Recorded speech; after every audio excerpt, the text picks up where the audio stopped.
Bienvenidos a La Otra Mirada, al hecho, a la pieza, al hombre, un trazo a la imaginación y a la belleza de las artes. El muralismo mexicano logró abordar temas muy diversos y complejos, que para la sociedad de la época eran importantes de mencionar y por ende de retratar, según algunos pintores. A eso y a más nos estaremos acercando en esta edición de nuestro espacio. Ya comenzamos.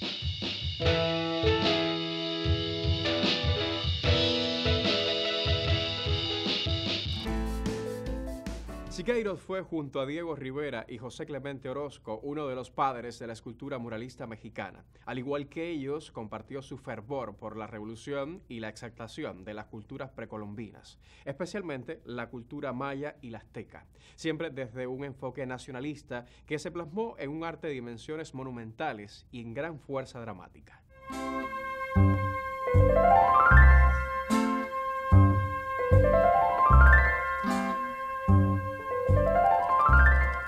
Los intentos personales de Siqueiros para determinar un arte auténticamente nacional fueron modelados primero por el modernismo que aprendió en la escuela de Santa Anita, pero sobre todo durante su estancia en Europa, a donde fue enviado durante el gobierno de Carranza como agregado militar.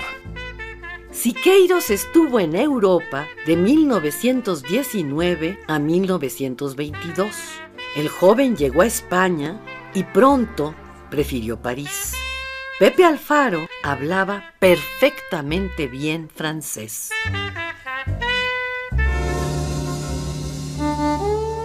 En París conoce a Diego Rivera y a Marius de Zayas, que lo introdujeron al escenario artístico de esa ciudad, que en aquel entonces era la meca del arte moderno. Rivera y de Zayas le mostraron las pinturas de Cézanne.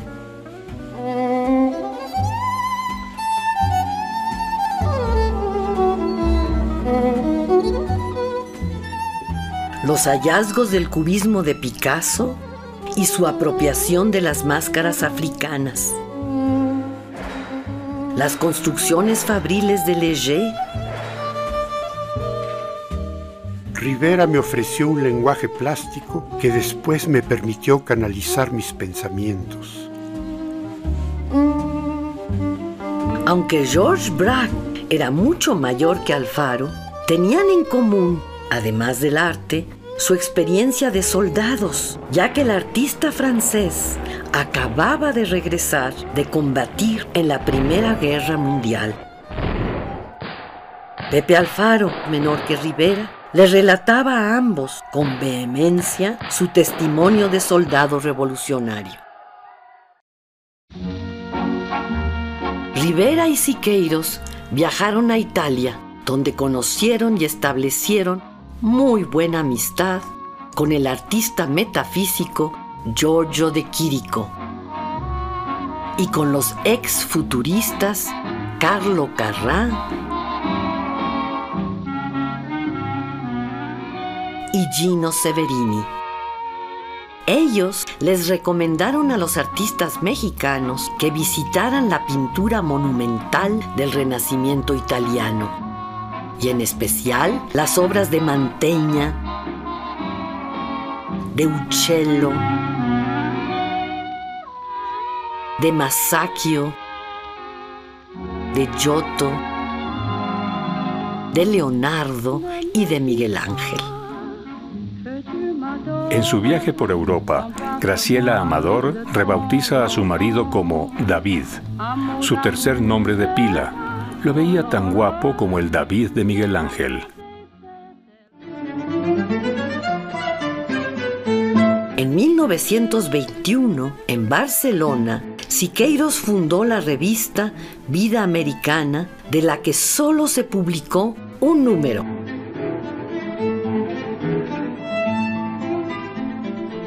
El encabezado de la portada sentenciaba: no haremos literatura hispanoamericanista. El corazón de esta publicación es el manifiesto de Siqueiros, los 3 llamamientos a los jóvenes artistas latinoamericanos.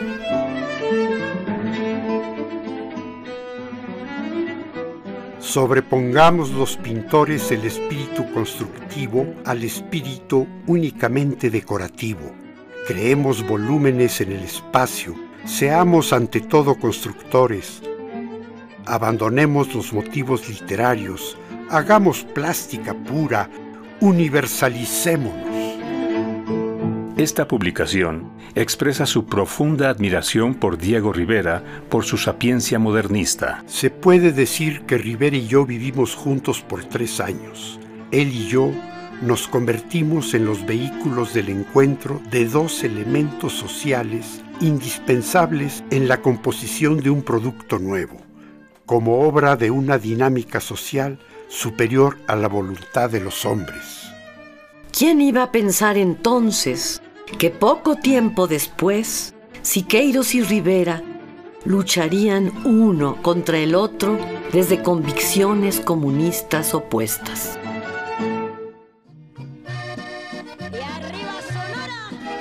Cuando en 1921 Álvaro Obregón se convirtió en el primer presidente de la República después de la Revolución Mexicana, su ministro de Educación, el filósofo José Vasconcelos, promovió y apoyó un programa educativo de arte nacionalista que produjo el llamado Renacimiento Artístico Mexicano. El ideal del programa del nuevo gobierno revolucionario era construir una estética nacionalista para una identidad cultural mexicana. El gobierno de Obregón fue promotor de una propuesta artística nacionalista revolucionaria que generó una multitud de las más diversas imágenes de valor simbólico e histórico, con la intención de identificar a los mexicanos como tales dentro y fuera del país. En aquel entonces, ¿cuáles eran los mitos mexicanos que podían representar la diversidad de culturas y lenguajes de México, así como de su inequidad económica? ¿Cómo había empezado nuestro movimiento muralista?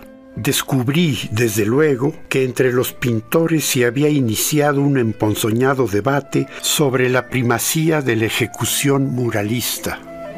Roberto Montenegro y Javier Guerrero sostenían que cuando Diego Rivera llegó a México de regreso de Europa, ellos ya estaban produciendo la decoración interior del viejo templo de San Pablo y San Pedro. El doctor Atl, por su parte, afirmaba que cuando el Panzón Rivera retornó a México, él ya había trazado, borrado y vuelto a trazar para trazar de nuevo la primera parte de un mural en el exconvento del mismo templo.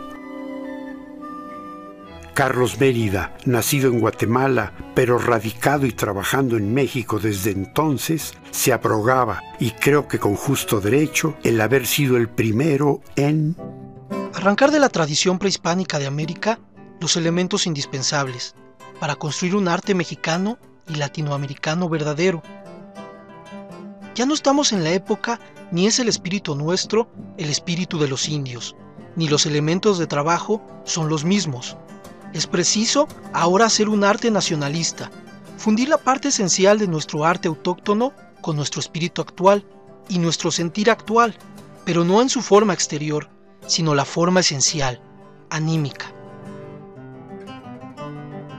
Los poetas de entonces indicaban mejor el problema de que nuestra revolución estética en México tendría que arrancar de una revolución en la forma. En París, en 1906, la habilidad de Picasso de crear una nueva síntesis con el montaje de la propuesta constructiva de Cézanne, por un lado, y la de las máscaras africanas y esculturas de Oceanía, por el otro, generó un nuevo volumen y un nuevo espacio de la representación plástica. Esto abrió el camino a un proceso innovador al que se integraron los grandes artistas del siglo XX. Rivera también pensó de manera cubista antes de regresar a México, después de una estancia de 14 años en París.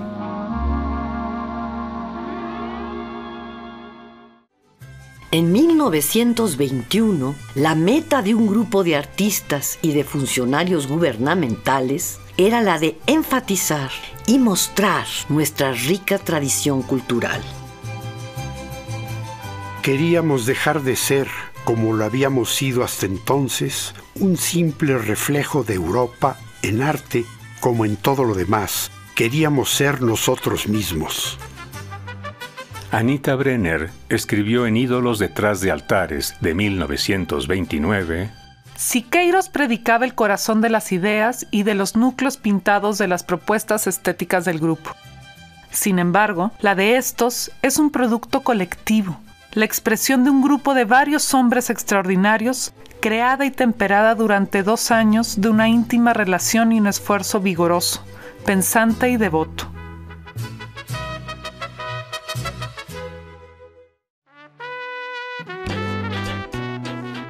El trabajo se hacía por contrato, basado en las medidas de los muros y en una jornada de 8 horas, por lo cual el maestro artista y el maestro albañil recibían un promedio de 8 pesos.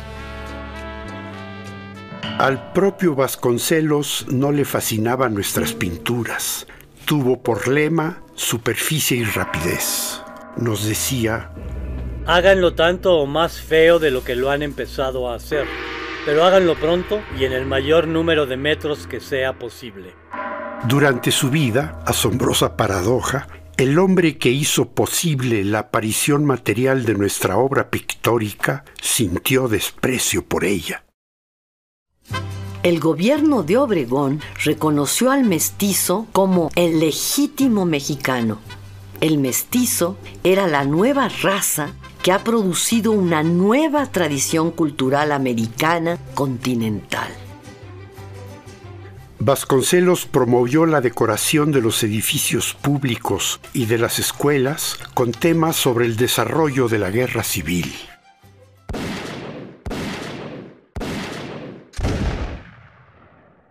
Porque a más de ser valiente era bonita, y hasta el mismo coronel la respetaba.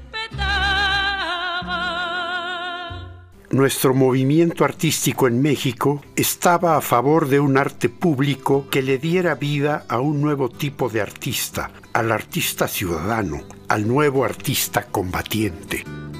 Los artistas fueron llamados por los gobernantes como los productores del mito poético de la nueva era.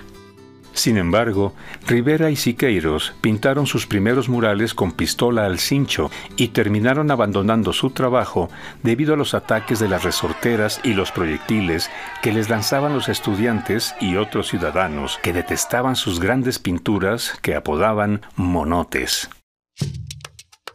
Había llegado el tiempo para que los artistas del continente americano pensaran en diferentes contenidos y en formas diferentes. Nuestros ancestros comunes no eran ni los griegos ni los romanos. Para crear nuevas formas había que voltear hacia otras raíces, otros clásicos, aquellos inherentes a 3000 años de tradición cultural territorial mesoamericana. Los espíritus de las pirámides fueron liberados y revisitados. En el momento en que vi Bonampak por primera vez, dije: es increíble cómo los mayas entendieron el espacio.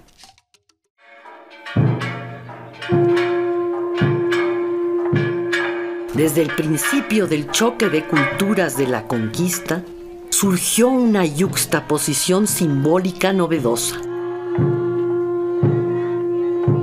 Este encuentro violento en su origen ha generado nuestro gran arte mestizo desde hace 500 años. Del mar los vieron llegar. Mis hermanos emplumados serán los hombres barbados de la profecía esperada. Cortés y la Malinche representan la primer pareja del mito del mestizaje. Un mito que fue surgiendo dolorosamente en una relación directa de los novohispanos con la Iglesia. Por temor a lo ignorado. Las primeras figuras pintadas que aparecieron en los edificios coloniales de San Ildefonso, en la escuela preparatoria, que fue originalmente una escuela jesuita, se basaron en las pinturas monumentales del Quattrocento italiano y en una simbología católica.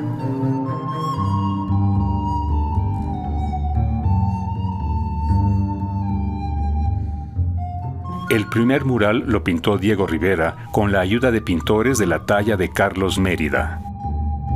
Su título es simbólico, la creación. En el centro de la composición nace el primer mestizo, expulsado por la naturaleza tropical, rodeado por los símbolos de los 4 evangelistas.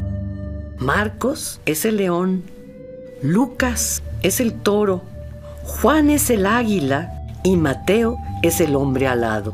Diego Rivera empezó a pintar una obra de estilo bizantino, el símbolo de la eternidad, el símbolo de la música, el símbolo de la danza, etc.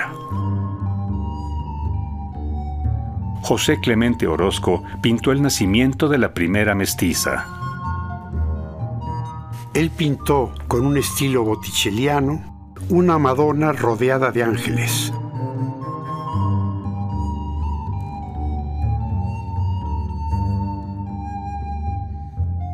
Yo, por mi parte, pinté los elementos, el agua, el fuego, el viento, pero todo ello impulsado por la figura de un ángel de estilo más o menos colonial mexicano. En el patio chico de San Ildefonso, Siqueiros también pintó 2 figuras inspiradas en las imágenes coloniales de San Cristóbal, pensando tal vez en Cristóbal Colón. La segunda versión de San Cristóbal representa a un campesino que carga tiernamente entre sus brazos al primer mestizo.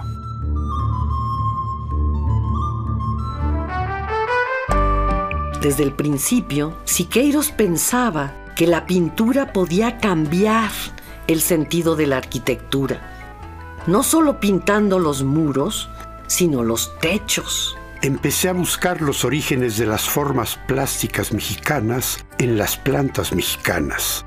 Me pareció que el tronco de las pencas de los plátanos tiene la misma forma de tornillo que las columnas salomónicas del barroco.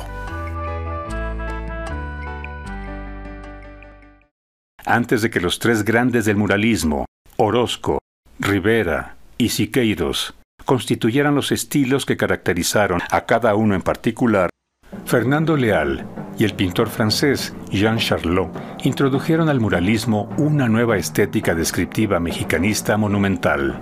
Charlot pintó La masacre en el Templo Mayor.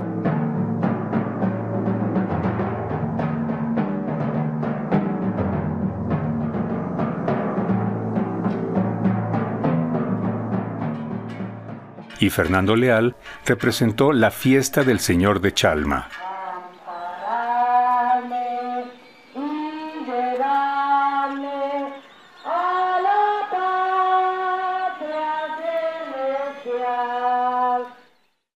Los primeros murales fueron pintados con la técnica de encáustica. Jean Charlot fue uno de los primeros fundadores del muralismo mexicano. Junto con Javier Guerrero y los pintores proletarios de Cholula, nos llevaron a descubrir la técnica al fresco como punto de partida de nuestro trabajo. Charlot estudió pintura al fresco en la escuela de Fontainebleau, cerca de París. Javier Guerrero nos introdujo a la antigua técnica del fresco de épocas precolombinas.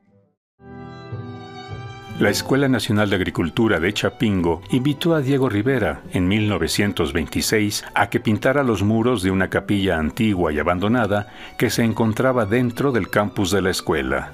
El tema de este ciclo mural es mostrar la renovación de México después de la Revolución de 1910. Representa las imágenes mestizas de un paraíso mexicano en la tierra.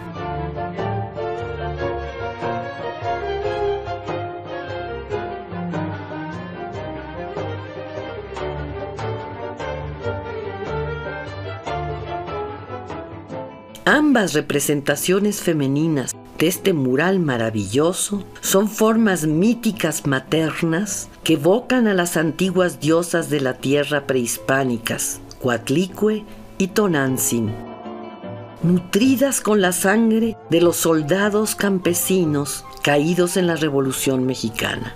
Sin embargo, en este mural, el futuro lo representa un Prometeo blanco que trae la luz a los hombres desde más allá del río Bravo.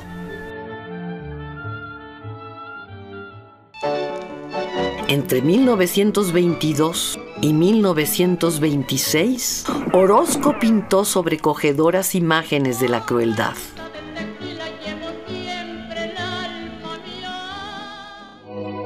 Mostraba una visión aguda y trágica de la revolución y de la condición humana.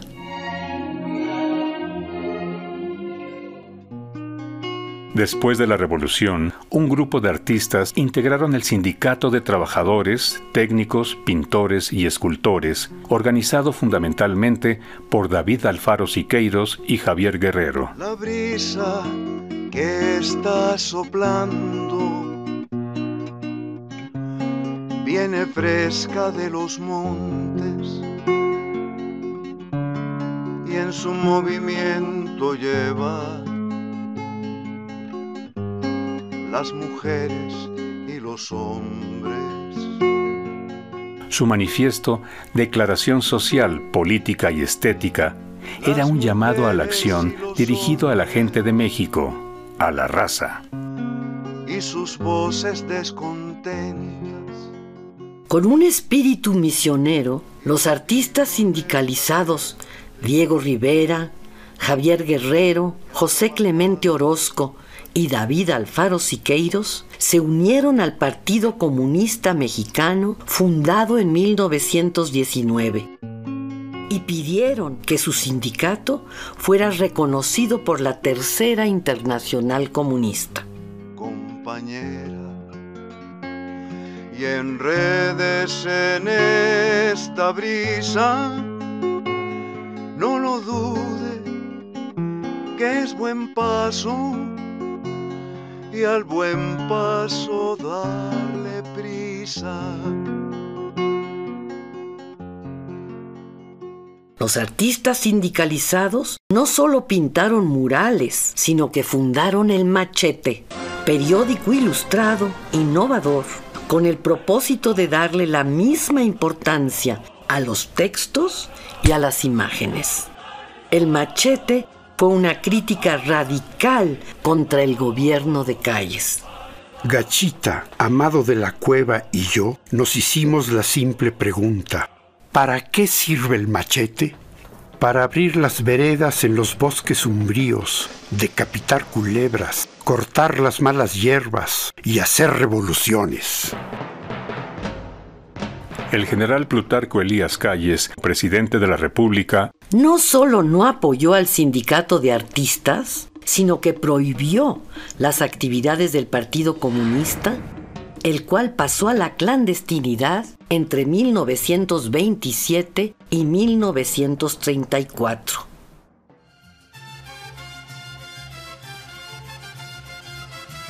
El primer programa mural duró alrededor de 3 años.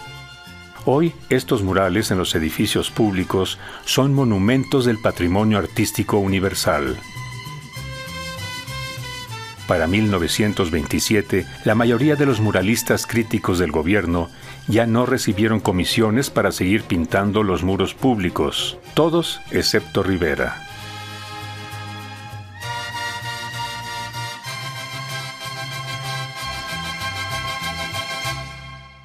El arte sufrió un proceso de transformación dentro del desarrollo del movimiento muralista mexicano. Pasó de ser un arte para unos pocos a ser un arte para todos. Por eso eran necesarios elementos como espacios públicos, tamaños grandes y la consigna de pintar mucho en poco tiempo.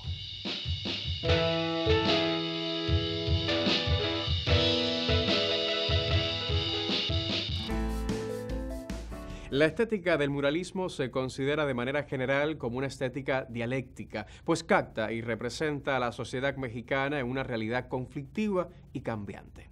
¿Ha vuelto usted a vivir junto a nosotros la experiencia de disfrutar del arte? La semana próxima regresamos con una nueva mirada al mundo de las artes visuales. Hasta entonces, muy buenas noches.